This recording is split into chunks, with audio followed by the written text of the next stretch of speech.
Everybody Was So Young and Sarah Murphy, A Lost Generation Love Story, Amanda Vaill.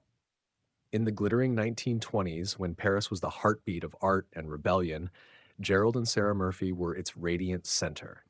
They weren't writers or painters, yet their charm, generosity, and taste drew the greatest artists of their age: Hemingway, Fitzgerald, Picasso, and Stravinsky.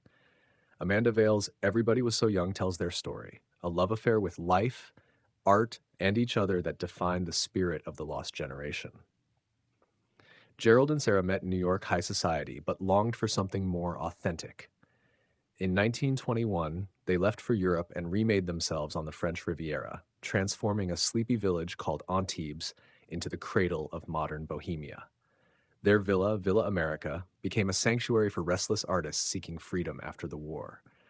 They filled it with laughter, jazz, and luminous afternoons, Sarah in her pearls and sandals, Gerald painting cubist still lifes, their children playing by the sea. To their guests, the Murphys embodied everything youth and beauty could promise.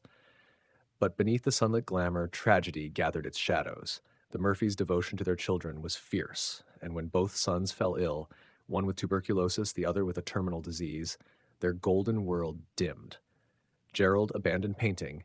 Sarah retreated into grief. Their friends, once enchanted, drifted away.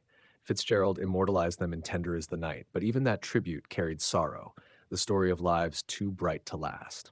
Vail's portrait is not nostalgia, but revelation. The Murphys' elegance wasn't vanity, it was armor. They created beauty not to escape pain, but to confront it, believing that life, even when cruel, could still be made artful. In their grace, generosity, and quiet endurance, they became symbols of a generation that sought meaning after chaos. By the end, Villa America stands empty, its laughter an echo of what once was. Yet the Murphys' legacy endures, not in fame or fortune, but in the ideal they lived by, that love, style, and friendship could be acts of creation. Through their story, Vale captures the fleeting miracle of youth and the courage to face its inevitable loss. For a moment in time, Gerald and Sarah Murphy made the world shimmer, and though the party ended, its light never quite went out.